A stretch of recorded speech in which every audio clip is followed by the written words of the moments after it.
Hello friends, नमस्कार।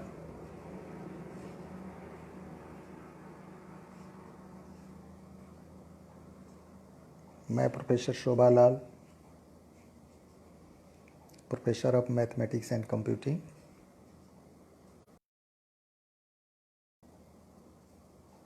ज्योति विद्यापीठ महिला विश्वविद्यालय जयपुर राजस्थान।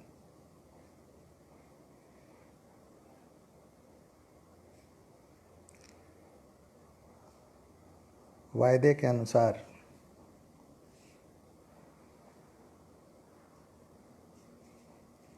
मैं आपके बीच उपस्थित हूँ। It is my privilege to share my experience. It is my privilege to coordinate in the journey of your struggle.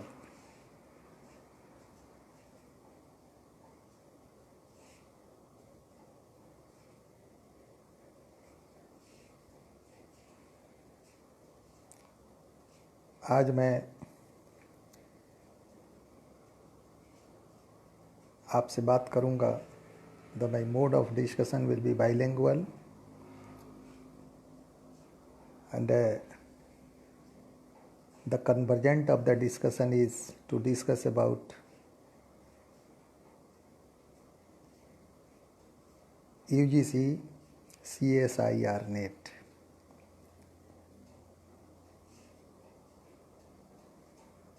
आप जानते हैं नेट को कैटेगराइज किया है गवर्नमेंट ऑफ इंडिया ने। One net is for those who are from that background which is rather than science and technology, mathematical sciences.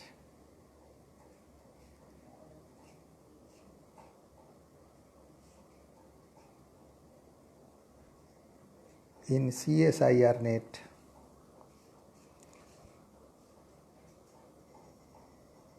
it is relevant to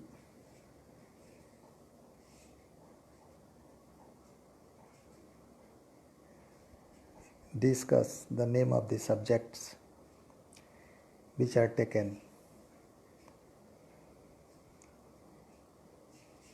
for your examination।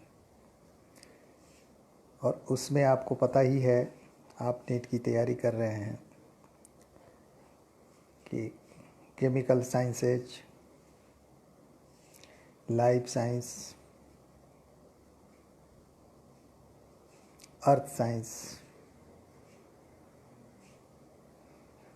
Mathematical science and physical science, ये 5 वैसे subject हैं जिसके लिए CSIR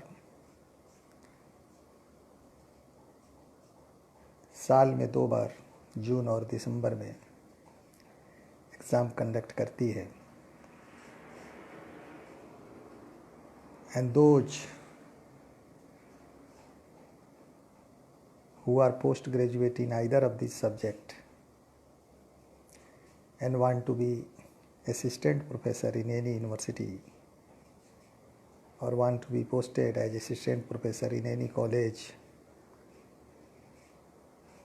it is mandatory to have such eligibility as national eligibility test certificate you must should have। Teacher के लिए हो गया है अब टीचर्स एलिजिबिलिटी टेस्ट टेट, फिर आपके यूनिवर्सिटी कॉलेज के लिए भी हो गया नेट। हो क्या गया है,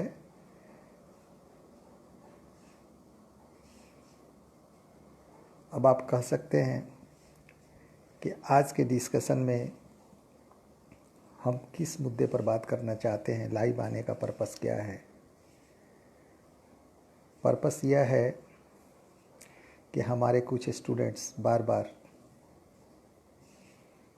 व्हाट्सएप के माध्यम से और दूसरे सोशल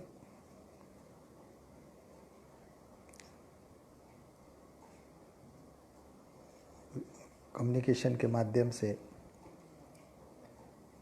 मुझसे ये पूछते रहे कि इस बार उन्हें CSIR नेट का एग्ज़ाम देना है तो उन्हें किस तरह से तैयारी करनी चाहिए। ऐसा उनका पूछना अनायास नहीं है।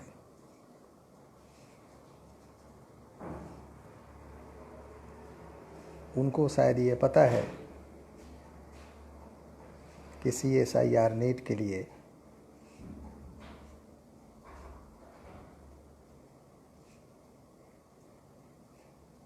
मैंने कुछ किताबें लिखी है। बीच के दिनों में उनके बीच पढ़ने पढ़ाने का भी सौभाग्य प्राप्त रहा है।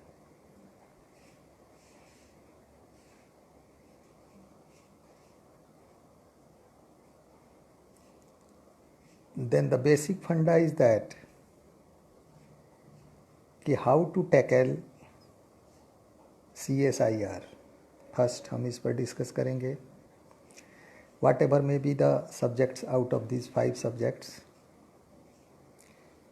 प्रिपरेशन के लिए हम किस तरह से तैयारी शुरू करें।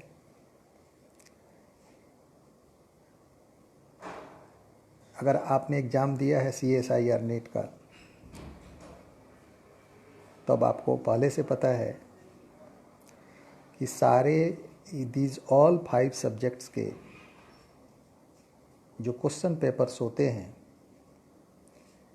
दे all are divided into 3 parts A, B and C।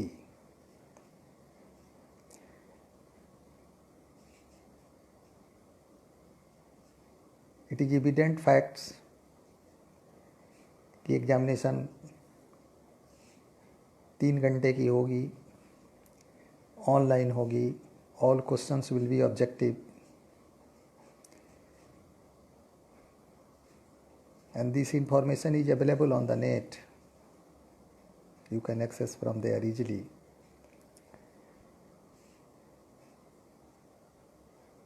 The important point to be noted by you here is that Group A question papers, the questions in Group A are common for all 5 subjects.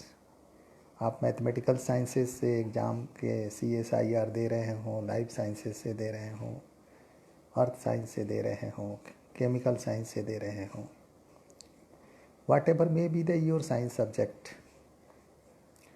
आपके group A के जो aptitude के questions हैं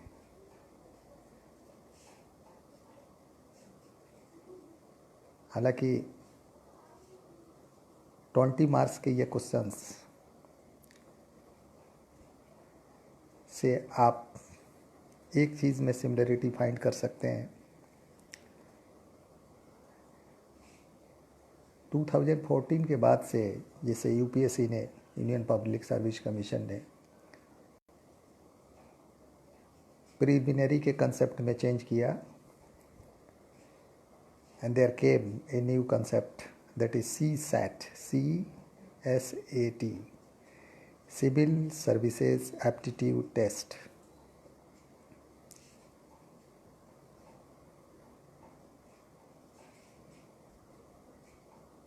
तो civil services aptitude test में क्या है,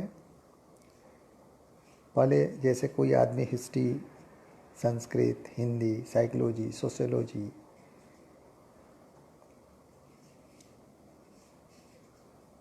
के द्वारा भी बहुत सारे सवालों को याद करके मैक्सिमम मार्क्स स्कोर कर लेता था। अगर उसका साइंस, मैथमेटिक्स, रीजनिंग थोड़ा कमज़ोर है बावजूद भी उसका PT निकल जाता था। अब आप आज के डेट में देखेंगे CSAT is common for all the streams. आप चाहे जिस सब्जेक्ट्स को भरें आपका पीटी, आपका प्रिलिमिनरी के जो क्वेश्चन पेपर्स हैं सी सेट्स के, वो सब के लिए सेम है। मतलब आप हिस्ट्री पढ़ के आइए ग्रेजुएशन में, पीजी में, लेकिन आपको physics, chemistry, biology, mathematics, reasoning, aptitude के वो क्वेश्चन के सारे आंसर देने हैं जो इंजीनियरिंग और साइंस वाले देते हैं। So that concept is existing here also.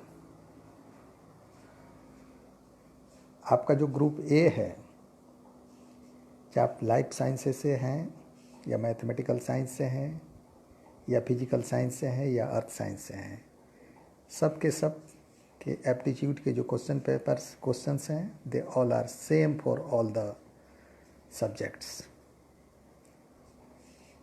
और जनरली ये 2 मार्क्स के होते हैं, इनके 4 ऑप्शंस होते हैं। अगर आप 20 में 15, जैसे कुछ सब्जेक्ट के लिए 15 है, आप स्कोर टिक करते हैं, आप बनाते हैं, तो यही से आपके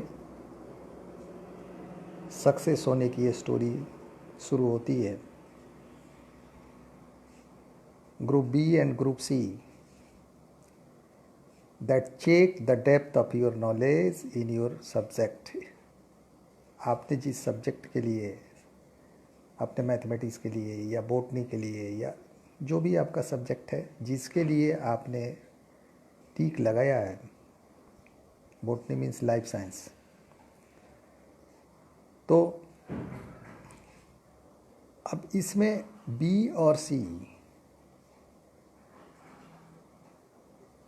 जैसे मैं बात करूं मैथमेटिकल साइंसेस की, तो ए में 20 क्वेश्चन है, बी में 40 है ग्रुप बी में, और ग्रुप सी में 60 है। 20 में आपसे कहा जा रहा है कि आप 15 बना दीजिए, 15 बनाइए। ग्रुप बी में 40 है, उससे कहा जा रहा है कि भाई साहब आप इसमें से 25 क्वेश्चन कीजिए। और ग्रुप डी में देयर आर 60 क्वेश्चंस, उसमें से कहा जा रहा है कि आप 25 क्वेश्चन को सॉल्व करिए। Then the important point that should be stored in your heart and your brain is that the secret of the success lies in group C. Group C में भी ऑब्जेक्टिव क्वेश्चन है, लेकिन यहाँ जो 4 options हैं, इसमें 3 options correct हो सकते हैं, 4 करेक्ट हो सकते हैं, 2 करेक्ट हो सकता है, कोई भी नहीं हो सकता है। तो बिना पढ़े हुए इसमें 1 का ए और 2 का बी इस तरह से टिक करना संभव नहीं है। And that group is giving you maximum weightage.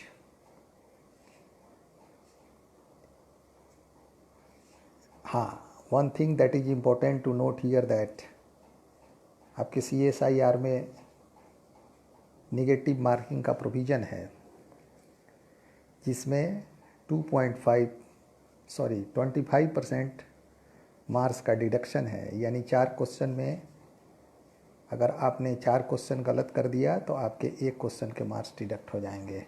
इसका सीधा सीधा फंडा यह है। बट इन ग्रुप सी इसमें निगेटिव मार्किंग का कोई प्रोविज़न नहीं है।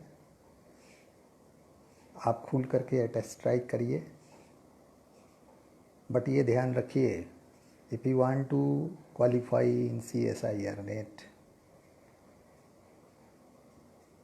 You must should be knowledge, depth knowledge. You must should have knowledge of your subject matter. और टाइम लिमिटेशन ये 120 क्वेश्चन अगर है और आपको ऑनलाइन आप एग्ज़ाम दे रहे हैं, 120 क्वेश्चंस 180 मिनट्स, तो you should save timing from group A and group B and invest your timing on group C, because उसमें टिपिकल क्वेश्चंस जो आपके सब्जेक्ट के हैं, जो एनालिसिस बेस्ड हैं, जो कैलकुलेशन बेस्ड है, that is the corollary of the part of any theorem, that is the corollary of a part of a lemma, that is the actual check of the depth of your knowledge. So my keen advice is to you is that you start your CSIR NET preparation in descending order. Descending order means start your preparation from group C, means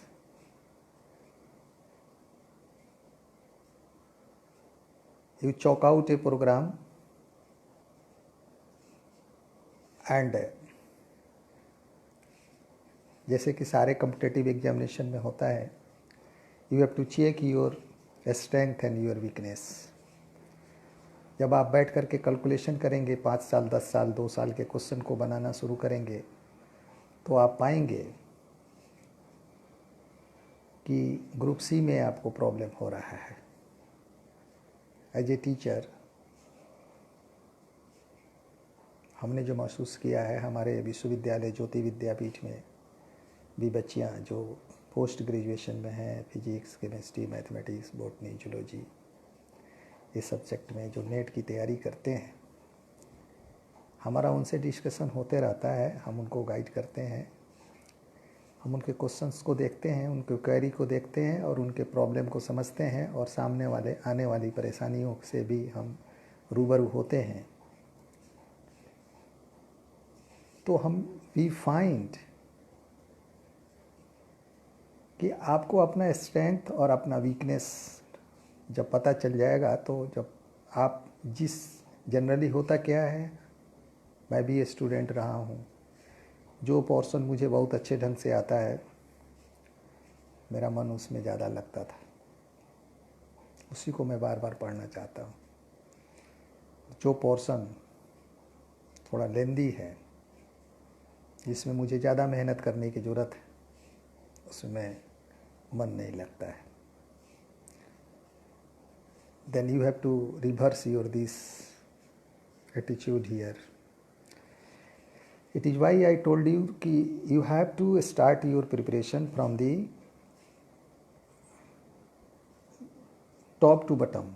आप C section से शुरू हुई, फिर B में आइए, फिर आप revision के मोड में ए आइए, क्योंकि ए में जनरली आपके क्लास 8 का भी क्वेश्चन हो सकता है, 12 का भी हो सकता है, 9th का भी हो सकता है, ग्रेजुएशन का भी हो सकता है, इंटरमीडिएट का भी हो सकता है,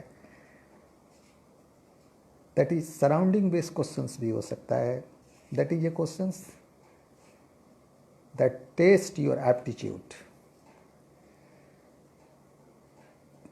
हालांकि हम किसी को भी कम नहीं आंकें, क्योंकि फाइनली जब रिजल्ट का डिक्लेरेशन होता है, तो जिनका एज 28 ईयर्स या उससे कम है, जिनको JRF का टारगेट है, जूनियर रिसर्च फेलोशिप चाहते हैं, and if they are scoring good marks, then they are awarded JRF by CSIR। जिसका एज 28 से एक्सीड कर गया है, her or his target is to just qualify CSIR NET to be posted as assistant professor in a university or in a college। अब तो आने वाले समय में जस्ट थोड़ा सा और समय बाकी है, जब CSIR के साथ, नेट के साथ साथ हमें PhD भी मैंडेटरी होगा। बट अभी you have time to qualify. और NTA ने अभी, नेशनल टेस्टिंग एजेंसी ने अभी जो जून में परीक्षा होगी उसके लिए डेट अनाउंस कर दिया है। Applications are accepted there online. So students,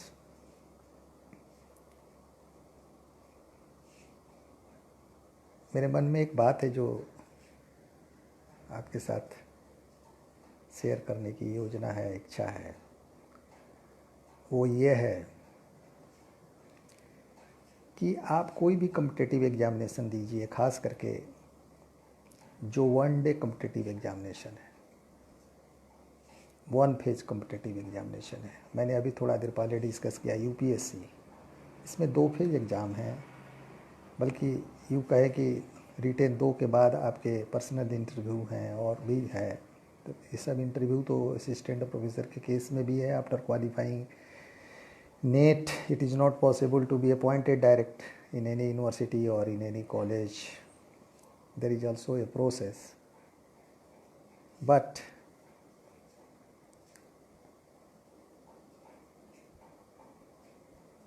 you have to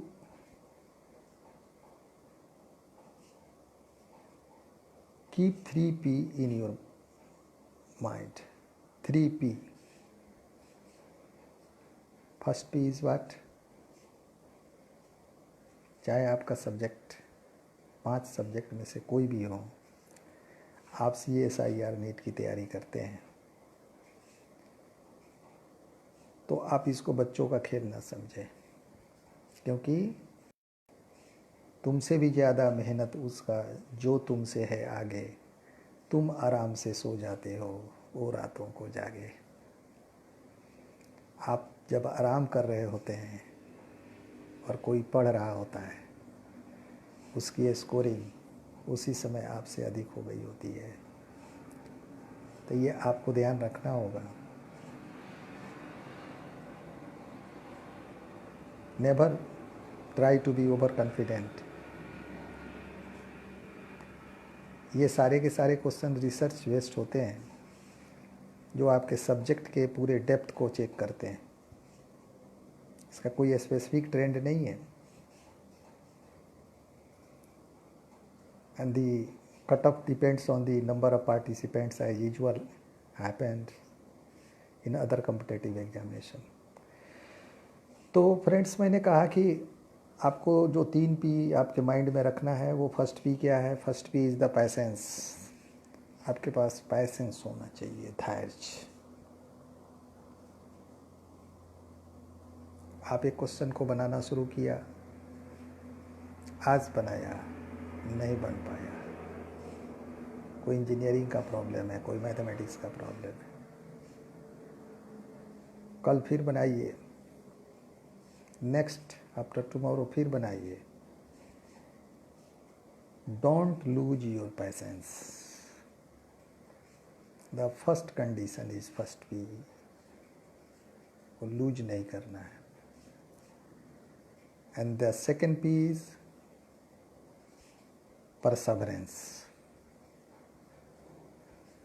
Perseverance means साहस।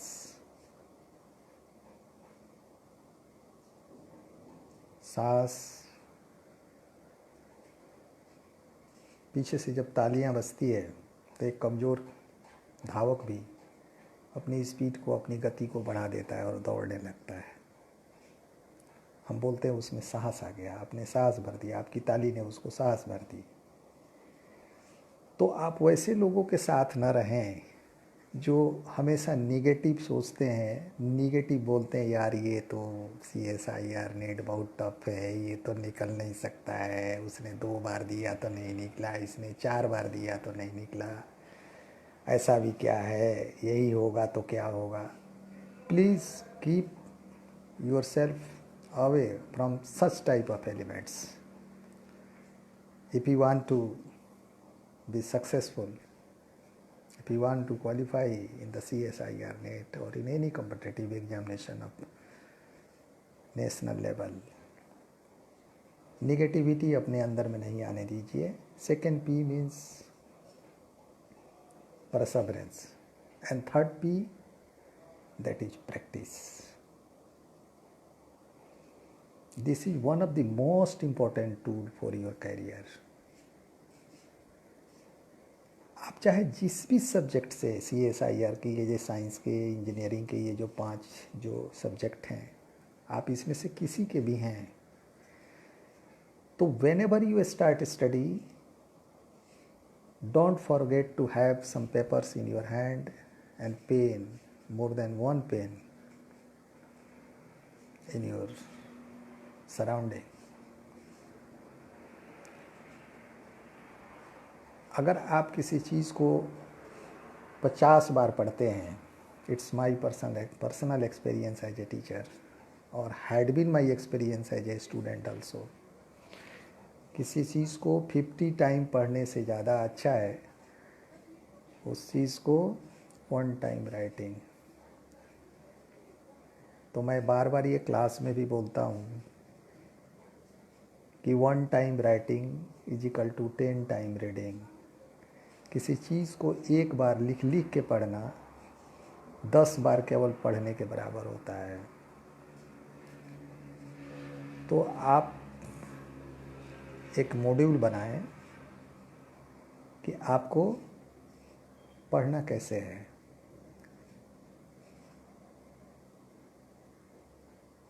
एक चीज़ मैं और आपके साथ शेयर करूंगा जो that is very much practical and that happens every day with you.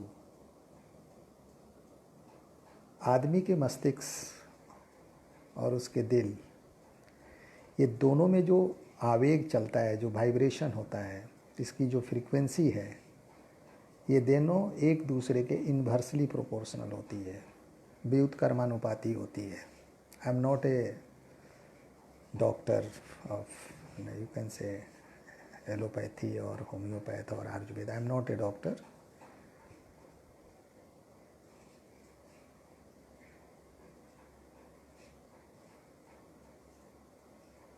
But it is my study कि दिल जो है वो हमेशा दिमाग के विपरीत सोचता है. आपने कहा ये बीच में क्यों डिस्कशन शुरू कर दिया है, मैं आपको रिलेट करके दिखाता हूँ. आप आज प्रोग्राम बनाइए, सपोज करिए आज सुबह 8 बज रहे हैं. आज आपने रूटीन बनाया, आपने लिख के दीवार पर चिपका दिया कि आज आप रात में शाम में 8 बजे से लेके 10 बजे तक पढ़ेंगे, फिर सो जाएंगे, फिर उसके बाद से आप 3 बजे भोर से उठ के पढ़ना शुरू करेंगे. 3 PM से आप पढ़ना शुरू करेंगे. आपने 8 से 10 बजे तक पढ़ भी लिया. रात में जब 3 PM, भोर में जब 3 PM में आपके घड़ी की अलार्म बजी, जैसा कि आपका दिमाग ने सोच करके इस काम को किया था, तो सोए सोए आपके दिल ने आपको मैसेज देना शुरू किया, अरे यार सोते हैं, कल जग जाएंगे, कल पढ़ लेंगे, कल कहीं नहीं जाएंगे, अभी इतना रात में क्या जगना है. यानी आपके मस्तिष्क ने जो प्लानिंग की, दिल ने उसको रिवर्स करने की कोशिश की. तो याद रखिए, don't listen your heart, listen your mind only. मस्तिष्क की बातों को सुनिए. If your background is science, if your background is in engineering, then my expectation is more from you, that you are used to from this process. It is why people say कि science engineering पढ़ने वाले पागल होते हैं, because वो दिल की बात नहीं सुनते हैं, दिमाग की बात सुनते हैं. तो आप भी अपने मस्तिष्क की बात सुनिए. एक बार अगर आपने प्रोग्राम बनाया है, टाइम टेबल बनाया है, उसको आपको हर हाल में फॉलो करना है. तो मैं ये डिस्कस कर रहा था कि आप लिख लिख के बनाएंगे, लिख लिख के पढ़ेंगे. your target is to do each and every aspect of your topic. If I talk about mathematical sciences, there is linear algebra, that is very good subject for fetching good marks. There is complex analysis, there is topology, there is partial differential equation, there is differential equation. It is not necessary कि आप group C के सारे subject को, आप 5 subject अगर आपके उस group में हैं, आप 3 को ही तैयार करिए, लेकिन 3 को इस तरह से तैयार करिए कि उसके A to Z facts and result को आप समझते हैं. And one thing that is very much important to tackle your objective session of this question is that you have to keep in your mind that there should be a very good time management, because आपके पास 120 objective question है और 180 minute time है. You have to use some tricks to sort out the objective problems. There are very, very important tips. बड़े से बड़े aptitude problems के सेकंडों में जवाब मिल सकते हैं.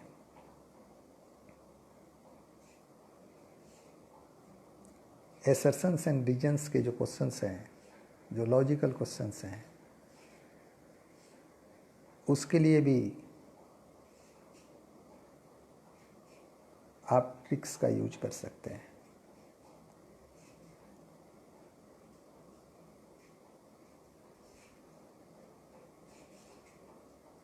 एंड एक कहावत है कि to know everything of something is better rather to know something of everything. ये यहाँ आप पर भी लागू होता है, भले ही आप इंजीनियरिंग और साइंस के. कुछ सब्जेक्ट के, कुछ चैप्टर्स के सारे चीज़ों को जानना ज़्यादा अच्छा है अपेक्षाकृत सभी सब्जेक्ट के, सभी चैप्टर के बारे में कुछ कुछ जानना. If you are doing like this then you are cheating your self. तो आप कंपटीशन की तैयारी नहीं कर रहे हैं, तब आप CSIR नेट की तैयारी नहीं कर रहे हैं. You can't compromise. मैंने कहा आपके किसी यूनिट में 5 बुक्स हैं, आप 3 बुक्स को ही पढ़िए, 2 को मत पढ़िए. अब मान के चलिए भाई हमें 70% ही स्कोर करना है, 75% स्कोर करना है, बट उसके एक एक पार्ट के एक एक पोर्शन को आपको करना है. एक स्टूडेंट ने आज मुझे व्हाट्सएप किया कि सर क्या हम CSIR नेट का एग्ज़ाम दे रहे हैं, हम 4 साल का क्वेश्चन बना लें तो इसमें से कुछ क्वेश्चन आ जाएगा. मैंने कहा आपका ये जवाब बताता है कि या तो आपके पास PG के बुक्स नहीं हैं, UG के बुक नहीं हैं, या आप इस कॉम्पिटिटिव एग्जामिनेशन को टैकल करने का कोई शॉर्टकट तरीका खोज रहे हैं. अगर ऐसा है तो ये एग्ज़ाम आपके लिए नहीं है. The previous year question paper is just a model for you to think about the pattern that was adopted by the CSIR for the testing of your knowledge. It was nothing else. So students, I hope कि चाहे ही आप chemical science, earth science, life science, mathematical science या physical science आप चाहे जिस subject से belong करते हैं, जिस सब्जेक्ट के स्कॉलर हैं, और आप CSIR नेट का फॉर्म भर रहे हैं, तो आप सबसे पहले PG का जो सिलेबस है, आज के डेट में मैं सभी विश्वविद्यालय के बारे में तो कोई कमेंट नहीं कर सकता, जहाँ सेमेस्टर है, अगर एक सेमेस्टर में 4 पेपर है तो 2 सेमेस्टर में 8 पेपर होंगे, और 2 साल का है तो 16 पेपर बहुत क्लियर है फंडा। 16 पेपर्स, 16 पेपर्स में अगर आप एक पेपर में 4 किताब है तो 64 बुक्स होते हैं। अगर आप 64 बुक्स में से 32 बुक्स पर भी कमांड रखते हैं तो कौन रोक सकता है आपको? आप तो नोट्स पढ़ना चाहते हैं, आप तो क्वेश्चन आंसर पढ़ना चाहते हैं, आप तो यूनिवर्सिटी के प्रोफेसर साहब के पीछे घूम रहे हैं कि हमारे को सेलेक्टेड क्वेश्चन बताइए, और आप तालियां बजाते हैं सड़क पर कि सर ने 16 क्वेश्चन का सेट एक दिया था, 16 में से 12 आ गया यूनिवर्सिटी में और हमारा फर्स्ट क्लास आ गया। It is possible. हमारे यूनिवर्सिटी में, मैं प्रशंसा नहीं करता, ज्योति विद्यापीठ वुमेंस यूनिवर्सिटी जहाँ मैं आज के डेट में शिक्षक हूँ, हम इस तरह के संस्कृति से बिल्कुल अलग हैं। हम बच्चों को ये बराबर बताते हैं, बच्चियों को, कि आपको पूरे सब्जेक्ट को, हमारे यहाँ तो सेशन की कल्चर है, सेशन वाइज एक एक टॉपिक को आपको कंप्लीट करना है, एक एक चीज़ों को पढ़ना है। हाँ, ये डेटा न मैं नहीं, आप मेरे पास नहीं है कि कितने बच्चे नेट क्वालिफाई किए, कितने नहीं किए, ये दूसरा बात है। बट इफ़ यू आर, अगर आप सक्सेस नहीं हो रहे हैं CSIR, आप देखेंगे आपके परिवेश में, आपके सराउंडिंग में, UGC नेट में आपको ज़्यादा क्वालिफाई किए हुए कैंडिडेट मिल जाएंगे। हम ये नहीं कहेंगे कि वो सब्जेक्ट बहुत इजी है, या उसकी पढ़ाई नहीं हो रही है, बहुत अच्छी हो रही है या ख़राब हो रही है, या उसके स्टडी मटेरियल बहुत है। जो भी कारण हो, उसमें कंपैरेटिवली आपको ज़्यादा कैंडिडेट मिलेंगे। इसका दूसरा कारण ये भी हो सकता है कि उसको पढ़ने वाले स्टूडेंट की संख्या ज़्यादा है। But in these 5 subjects there is very less NET qualified outcomes, and CSIR is not going to compromise, because the models, the questions are coming from the research institutes of CSIR or Indian Institute of Science or different IITs and other research institutes. Might be our university, may be there also. So don't find any shortcut method if you want to qualify CSIR net. मेरा ये सलाह अभी जो CSIR net का form भर रहे हैं उनके लिए भी है, और आप अपने अनुज, आपके इर्द गिर्द, आपके परिवार, आपके परिवेश में जो हैं, आप उनको भी बताइए कि if they want to be assistant professor, then they have to qualify CSIR net.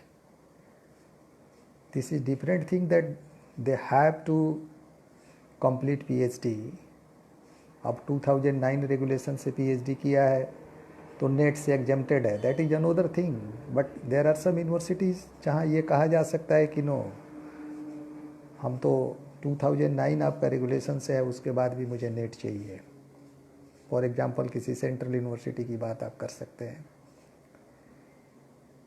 तो इस केस में if you claim to be a scholar who is able to teach to the students of a university of or a college, then why you are fearing to take part in the CSIR NET? Ready होइए, आप PG के सारे subject पर command करिए, selection कीजिए कि क्या करना है आपको, और आपको और भी मेरे से कोई इस संबंध में डिस्कशन करना है। मैं समझता हूँ कि लॉकडाउन के चलते हमारे बहुत सारे स्कॉलर परेशान हैं।